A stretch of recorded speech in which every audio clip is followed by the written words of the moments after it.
Hey guys, welcome back. It's me, Gimpy, and I'm here with turn 1 of Lock and Load Tacticals, Heroes and Defiance, the Where Are All the Others scenario.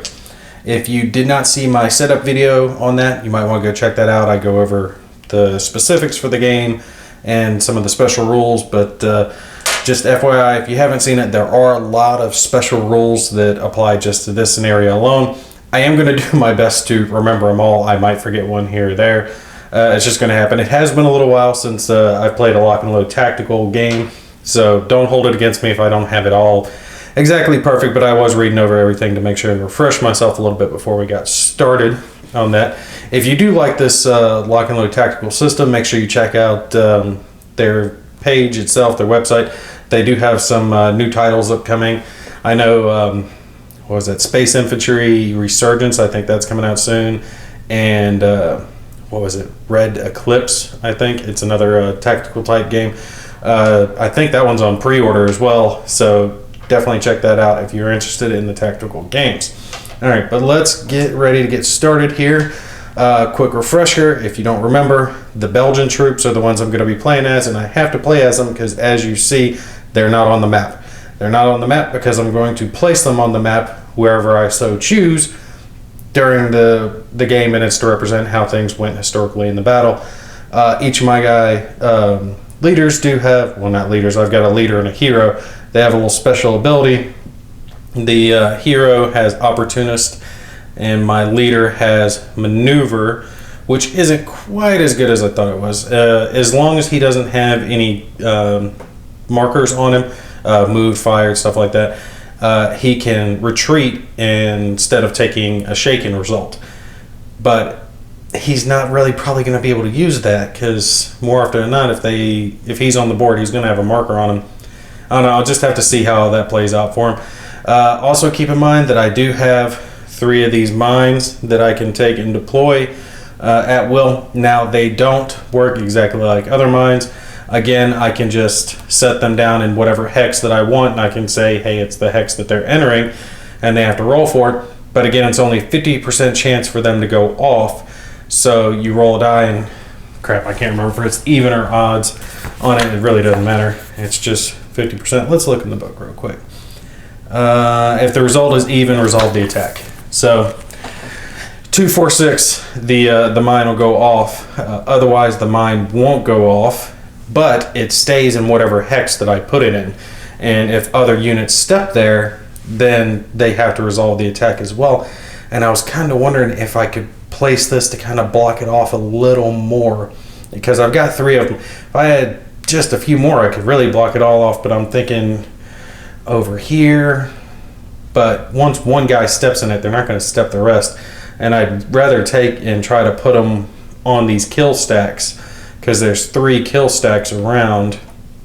This guy, the charismatic German leader, he has the ability that if a shaken unit is adjacent to him, not just in his hex, he can rally them, so that's a good thing for them. So they're probably going to take and push close to him as they go forward.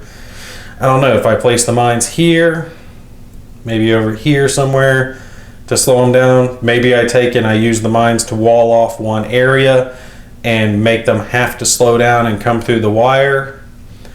Yeah, that might not be a bad idea. If I did mine right there, this kill stack wouldn't be able to go through it without at least taking damage or getting bogged down in the wire and crossing the river. And actually, they really can't cross the river because it's +2 movement points to cross the river because of the blown bridges. And then they have to pay 4 movement points for the wire. So yeah, they'd have to move right up on top of it and then try to go, and that's only if they have 6 movement points. The leader does, so he could double time his guy across, but none of these other guys could get across. Yeah, actually, that's going to work for them. I didn't even notice that when I was setting it up, because their movement factor is only a 4. It's going to take their complete movement factor, and they're already getting the +2 for the river. Now, it does say for wire that it doesn't add any hex, it just counts as itself. Let me make sure that that is used to impede. I'm checking the rulebook real quick. Impede the channel impede and channel the enemy's attack. It costs leg units 4 movement points to enter a wire hex. This is total, not in addition to other terrain in the hex. Hence, wire placed in light woods costs 4 movement points, as does wire placed in clear terrain, and vehicles can clear it off. I still think that that will count, though, for the river. I'm going to go ahead and count that for the river, adding the 2 movement points, because I'm not adding the movement points for anything in the hex, which is just road here. This is just adding for the fact that the bridges are blown. So it effectively makes this impassable to everything except for their leaders. So they're going to be channeled this way or this way, and I can set my mines down accordingly to see what happens. All right, I do not have to roll on the first turn for initiative. The Germans automatically get initiative. So let's go ahead and just get started this and see what we can have happen here. Drawing our first card, again, I use the little cards here. They're not going to have anyone at the priority range. They're not going to pass. And for game purposes, I'm effectively going to count the buildings and objective or event A and B here as kind of like their objectives. They're primarily going to push in this area, but if they need a specific point to push towards, it'll either be A or B, since those are the event hexes for the Germans. Closest to a target, dynamic move towards. They're pretty much going to do a dynamic move towards. That's all they can do at this point. No one's shaken, and none of my guys can be fired at. Move offboard units onto the map. Okay, now I do have to do that because they do have offboard units. Should I move first or take and get those other units on the board? Now I do know it has in the little charts here for victory conditions and other stuff, it'll say move guys onto the map. I've got 2 stacks that are coming in off board. I'll tell you what, since we've already got a move units off from off board onto the game map, we'll go ahead and move them on real quick just to make sure that they do get on here in turn 1 and I don't have to worry about it later. All right, let's grab our little chart here for our terrain chart, because I'm gonna go with, who is this guy? The bad one. Lieutenant von Marshall, the one that has the friendly fire curse, and his group of 3 squads of 144 guys. They do have a sport weapon of an MG34, and I'm going to bring them in somewhere over here again because he has that curse. I do not want him being able to see his other guys, because if he rolls a 1, then he's going to target his own guys and has to attack them. I don't want that happen, so I want to try to keep blocking terrain between him and any of the others.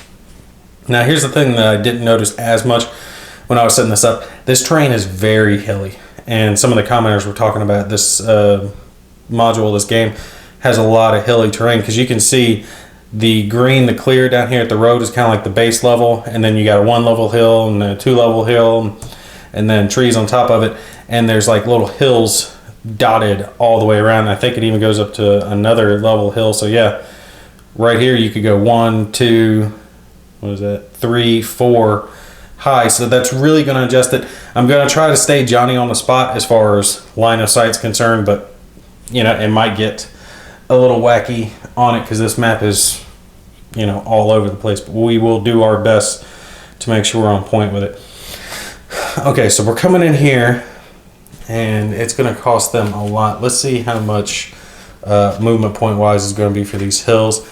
Per terrain hex, +1 movement point to move to a higher elevation, +2 movement points to move our road to a higher elevation. So let's see. If they came in here, and that's going to be clear, so that'd be a 1, and he does have 6 movement points, so he could go 1, so that'd be, and then there's light woods on top of it. It might take him all his movement points just to get there. 1, 2, 3, plus whatever the woods is. Woods, that's light. Ooh, that is, where's that? 2 movement points with a star. Okay, it costs Belgian only 1 to enter Lightwoods. Well, that's good news for me. Okay, so 1, 2, 3, 4 to go there, to go up to it. 5, 6. So they could get up to this hill if they did it that way. Because I don't think it's effective or realistic to say they're kind of scaling this. But I guess really you could have them kind of scale it because that's 2 levels higher on it. So if they went that way, 1, 2, 3, 4. Well, kind of gets the same. 2, 3, 4. Be 5, 6. Do I want to move them up there? No, because they would have to go down. Is it changing elevation on it? No, it's just adding movement points to move to a higher elevation.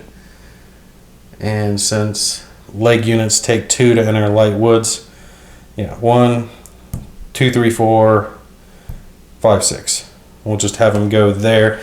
Now I'm thinking about it. Do I want to take and ambush? And I'm kind of thinking, I don't know. No. Here's the thing. There's another kill group coming in from down over here somewhere, and then these guys are pushing in, and I have basically 2 very small stacks and a weapon team to try to do this. So I want to ambush them at the exact best point to where I can have a good chunk of fire on him. He's going to have good cover. I could ambush him, like I've declared their movement. They're going up and over here into this woods. But if I wanted, I could say put my guy here, here, here, or some of my guys, and ambush them when they're in clear terrain and I'm firing down on them. And I do believe that actually adds a modifier as well. Yeah. Target modifier. Okay, nope, it only adds it if someone's below you shooting up at you, you get a target modifier for being on the hill, but firing down on them doesn't give a bonus. Let's see, if I put like the weapon team there to see if they could do some damage with them, because the weapon team I don't think is going to do all that much. They can't move that fast. They've only got, well, they got a firepower 2, a range of 12. They could do some work. I don't know, man. This one gets me. I like it kind of where I've got to already have the stuff on the board, so I've already got this figured out. And now I'm having to film it while you guys listen to me yap about my shitty battle strategies. I want to have a little action going on here. Here's the thing. If I put him here and fire down onto these guys and actually do some damage, I'd still have line of sight going this way. I do believe being up on this hill would allow me to see over these trees. I think they're only 1 level high. I'd have to check. But it would allow me to shoot over there because this is the highest level hill, so anyone coming this way, if this weapon team survived, could take and put fire on them while still being in cover, and I'd still have my 2 other teams that I could put up here somewhere. Okay, so that's what we're going to do. My weapon team is going to deploy themselves. Probably not the best tactic I could do, but we'll see what happens. They are going to op fire onto them. Let's grab my marker. I'll go ahead and mark these guys as moved. Missing one of my markers. I'll have to look. I don't think I laid out all my markers. All right. Well, let's see. Since they're adjacent and they're op firing, they are getting a penalty, but they're also getting a bonus of 2 for it. On them, I think they get a bonus for them moving as well of +1. No leadership modifier. Units adjacent, so they're getting +2, so they got a 4 right now.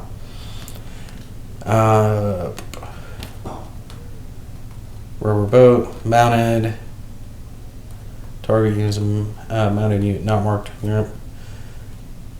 Degrading hex. There's no degrading terrain. I've got them out in the open in the hill, or on top of the hill.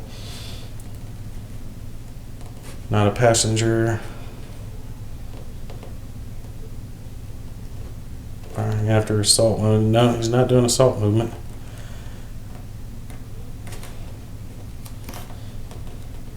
Units marked with a -1 firepower. Alright, so that gives me 3, and I swear I get the a +1 for these guys having moved. I know there's one for that. I'm just trying to find it to make sure I'm on point with it. I don't want to. Yeah, here it is. Non-vehicle marker with move. Alright, there we go. So they're getting +2 for the adjacent, +1 for the moved, and then -1 for the outfire. So they're getting a total of 4 firepower down onto these guys, who are going to have nothing helping them out. Oh, look at that. I squeezed them too hard. Alright, let me stack them back up here. Yeah, they're not going to have anything helping them since I caught them out here in open terrain. That is definitely going to help me out. And we'll see if they continue their movement. I don't expect my weapon team here to last too long because they're going to be in line of sight now. All that other good stuff. I'm having to refresh myself to make sure I'm doing this all in the right order, because it has been a little bit since I played a lock and load title. I do apologize for the very last one that I did, my heroes against the Red Star. Like I'd mentioned in another video, my poster frame that was in ended up getting knocked down. The whole game went everywhere. Me and my little boy were running around the table and we knocked it down. I had to fix the poster frame, but since it was so close to the end, I just didn't bother to set it back up. I do apologize for that happening. Okay, and we're gonna make our little opposed die roll here real quick. They have +0 for no, since they're down slope from me, no +1 or anything. I've got my +4. White is going to be for Germans. Blue is going to be for the Belgians in this one. Ooh, that's going to mess them up. Alright, so 4 plus, let me make sure it's on camera. Yep, and this was a 4. So 4 plus 4 is 8, minus their die roll of 2, which leaves it 6. So they are rolling a 6 on the direct fire table here. Let me pop these off so I can do them in order. Leader first against his morale of 7. Find it, single man counter, there we go. So 6 plus our die roll here. 1 equal to, less than or equal to morale, no effect. So his is going to affect it. And that does cause a hero generation, and I don't think I grabbed out any of their heroes. Or that causes the potential for a hero to be generated. I'll tell you what, let me pause the video real quick and grab out a hero counter, and I'll be right back. Alright, so we've grabbed out a extra little hero counter here real quick. Let's take and roll. If it's even, a hero will be created. I just want to go ahead and do it. Make sure I don't forget to do it after the end of this. Nope. It is odd, so there is no hero created, but we got one out for the next time. Okay, so the leader is done. His leadership value does get to be added to the rest of the guys, which isn't going to help them too much. So, but it's better than nothing. They're in good order. We're adding 6 to it against their morale of 5, which is going to be a 6 with the leadership. So even with a 1, they're going to be shaking. They're just hoping not to get another 6 and take casualties here. So let's roll it. Oh, look at that, the first one. So I am just exactly 2 times their morale at this point. Let's see, die roll greater, and yep, equal to 2 times their morale. Casualties, so this first guy is going to be flipped. This is what I was hoping for. You gotta be kidding me. I didn't grab out the half squads either. Be prepared, Gimpy, be prepared. Alright, we're not gonna pause the video again. Yep, we'll do it on the next one. Alright, so let's take and roll the next guy. Another 6, that's what I'm talking about. You guys are gonna think I'm jinking the camera around by having to pause to grab out the half counters. Alright, and the last guy, it doesn't matter, they're gonna obliterate him. I can already see it coming. 3, so he's just shaking. We'll just flip him over. That's good for them since he's got the weapon team. Alright, one more time, pausing the camera. I will make sure to get out all my other half squad so I don't have to worry about doing it for the rest of the casualties.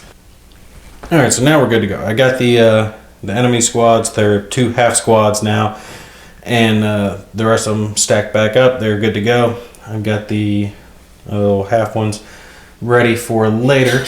And just a neat little thing here on one of the player aids. I like how they do this. They've got a little step reduction to show you which counters to grab for what units, and then if there's 2 different ones that it can be, you know, die rolling off for it. I definitely like how they've got that. So they're good. That finishes their move. The leader's not going to move on since he would be off by himself at that point. He'll stay with the squad and try to rally them up. That's actually not bad. I decimated one of their kill teams, the one that was coming in from this side. So since this side got messed up so hard on that, I'm thinking my best bet would be to line this road with the mines and make it to where they're either going to take damage from coming through here, or they're going to have to take and come around over in this direction to where hopefully I can put some fire into them as they try to get around the barbed wire and avoid the mines. Okay, I'm thinking I probably just skip my impulse because I'm not going to do anything. I'm not going to take and set anyone out. I mean, I could if I wanted to. I could set someone, you know, adjacent to these guys, like if I want to put someone here to fire onto them. But like I said, I've only got a couple of stacks left, and if I have everyone down here, then this is open for them, and all they have to do is take some buildings and squeeze me off. I don't want to try to hold them off from there. I'm just hoping this weapon team can do all right putting some fire into these guys before it goes down. So I'm probably just going to let them keep drawing cards until they get somewhere that I think I want to ambush them at or drop a mine, which is probably just going to be, like I'm saying, I'm thinking I'm just going to go to the mines here, but I don't know where I'm going to go with my guys. I've been thinking this over. I was like, okay, do I put some of my guys here, you know, in the objective, because I know they're going to go there. So as they start trying to come in there, I could have them there, but they can't cross there. Probably that building would be best to fire at them as they're going to do it, and it would have them in cover versus the opponents that wouldn't be in cover as they try, and I could fire at them. Yeah, that'd be actually a good idea. If I have one group pop up here as these guys try to push across, I can fire into them while the mines are blowing up underneath their feet if they go off. So that actually wouldn't be a too bad idea. All right, let's draw the next card, see what they're going to do. All right, again, nothing close. They're going to execute counteractions. Let's take and grab up our counteractions player aid real quick. Of course, it's way down here at the bottom.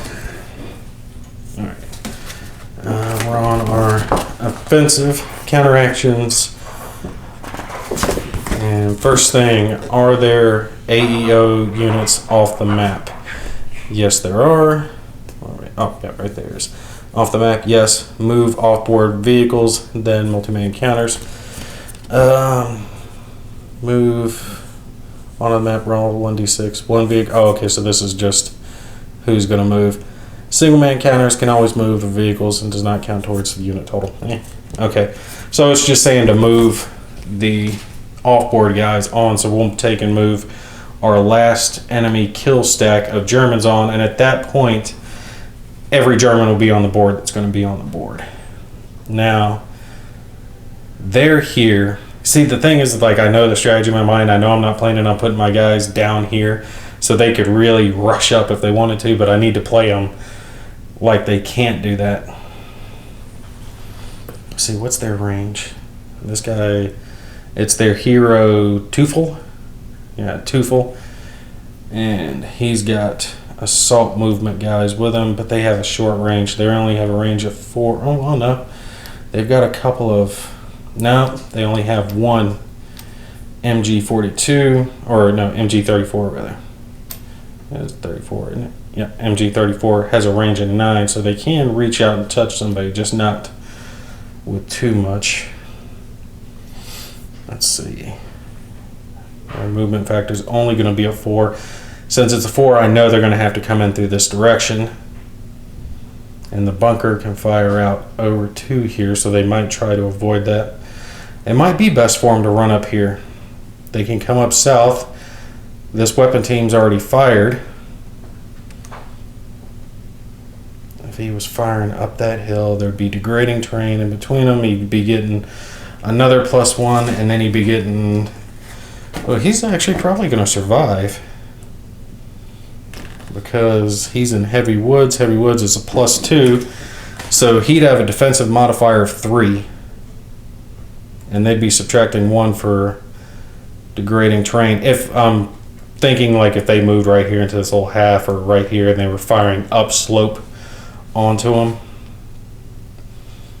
Let's see. Well, they're not going to be able to do it because that's 2 movement points just to go right there into this little lower spot. So, and they don't want to end there because if I get to fire first, let's see, 1, 2. Well, they could fire with everything, and that might just be enough to push through on it. Let's see. Their total firepower would be a flamethrower with a range of 2, so they would be able to hit them. So that's going to be 4. Ooh, they're going to do a lot of hurt on these guys if they do that. So let's see. That's 2 plus 1 is 3, 5, 6, 10, 11. Good grief, they can do some. Is that 11? Yeah, 1, 5, 6, 7, 8, 9, 10, 11. Yeah, they can do 11 damage. At a range of 2, they can do that. As an assault move with a -2 modifier for assault moving. Shoot, yeah, they're going to try it. They're going to take and go here. We'll take and go ahead and mark them moved and fired. And they're going to assault move. I'll have the counters up in the upper left corner so you guys can see what all's in the stack. But they have a firepower of 11, and they're firing upslope on him, which does give him a +1 on top of the heavy trees, the heavy woods that he's in, which gives him a defensive modifier of 3. And let's see, they've got no leadership. Anything else? I'll modify it. I don't think it's anything else. Oh, the degrading terrain there that they're having to fire through. That's going to be a -1. So the assault move is 2. The degrading terrain is 1. So that brings them down to an 8. Still not horrible. That's actually pretty good for them. All right. So let's see what happens with it. They're firing with a 8 after modifiers, and he's got a defensive modifier of 3. So this might not be too good for him. Let's see what happens. Again, white for Germans, blue for the Belgians. Let's see. Oh, the Germans are just getting annihilated. Oh, look at that. All right, so he got a 9 total, and they got a 9. So it's equal to no effect. You gotta be kidding me. The Germans are just getting messed up. I cannot believe that happened to them. Okay, so am I gonna do anything on this impulse? Nope. I'm still holding my guys back, so let's take and draw another card for him and see what happens. I think the rest of these guys are probably just going to move forward, and that will probably end the turn because I'm going to wait for him to get closer. I still can't believe this guy rolled so well on it. Alright, next card. All it's going to be is movement. I might not even bother drawing cards because the rest of these guys are just going to be moving. Fire, closest to a target, move towards. So, alright. Yeah, I'll tell you what, to save time on drawing cards, since I know that I'm not going to spawn my guys until probably up here, I'm just going to have these guys move and just leave it at that. Let's see. 2, 3, we'll just take and move him there. That's his 4 movement points because woods, heavy woods are 2, aren't they? Let's see. Yeah, 2 for infantry, so that's all of his movement. I'm trying to debate, do I move this guy? He's up on a higher elevation. Which one is that? He's in the highest elevation, and he has a range of 12, so he can actually see everything out there. The MG team is going to stay. And since I know these guys can't get through the wire, they'd have to go that way. He's going to have to cut across. And my plan for these little individual counters, just the single ones off by themselves, was to try to flush my guys out to make me have to fire at them by getting them too close. So let's see if he goes 1, 2, 3, 4. We'll move him to there. He's right on top. And this guy, which way is he going? 1, 2, 3, 4. 1, 2, 3, 4. Yeah. 1, 2, 3. Yeah, pretty much he can just get to there. So we'll bring him up to there because I know I'm going to pop a mine. These guys are just going to take it. For a good move for them, like I said, I'm not bothering to draw the cards. I'm just doing a dynamic move for them on my own, saving the trouble. We'll do a low crawl maneuver to keep them there, to keep them unspotted, just in case, and leave them there so they can take and fire. They are in a higher elevation. They'll be able to fire in. And this guy's going to run up here and get hit by one of my mines. So we'll drop the mine down. The mine is going to hit him for a firepower of 1. And let's take and see. That is an opposed die roll, isn't it? Do I just roll the mine as is? Let me check real quick. And they attack enemy units that enter their hex with a firepower printed on the marker. Up to 2 mine markers can be stacked in a hex, but each attack separately. Ooh, that's interesting. Resolve against armored vehicles, small arms. Firepower plus 1d6 is compared to that. So yeah, it should be a opposed die roll. Just it's like being shot at with a firepower of 1. All right, so just a little 1 firepower mine. Oh wait, never mind. I got to roll just to see if it goes off first. 50% chance here. Let's see if it goes off. Even, it does go off. Mark this guy with a moved counter. So blue is for my mine, white is for him. 1 firepower for the blue. Oh, good God. They are just getting torn up. This blue die is my buddy. All right, difference of 5. So he's going to take and do an opposed die roll of 5. His morale is 5. This 164 squad. So at a minimum, they will be shaken. So let's see what we get. If we get double his morale, they'll be worse than shaken. 3 plus 5 is 8. So nope, he's just going to be shaken. But that does slow him down because now he's going to have to be rallied. But he can be rallied by this leader here just by being adjacent to him. He'll still have to make a roll for on the rally phase, but that would be it. And I think that's going to complete our first turn here. Let me check, make sure I haven't missed anything. Yep, I still have 2 stacks off to the side here real quick. I'll show you guys. I do have my hero. He's got 2 054 squads with those chicats. Chigoots, what do they call it? Chow chat. They're really not that good of a support weapon. They only have a firepower of 1 and a range of 6, and they have a potential to jam. So they look like they're kind of designed on the old Hotchkiss models back in the day. So I've got him, and he's got his little opportunist ability, and then my other little minor kill team is my leader with that 154 squad, and they have the MLE 1930, which I could not find the image for to put up for you guys. I'll have to see if I can find that so I can add it to the screen. I'll hold it up for you guys so you can see it real quick there, since I couldn't put it in the video.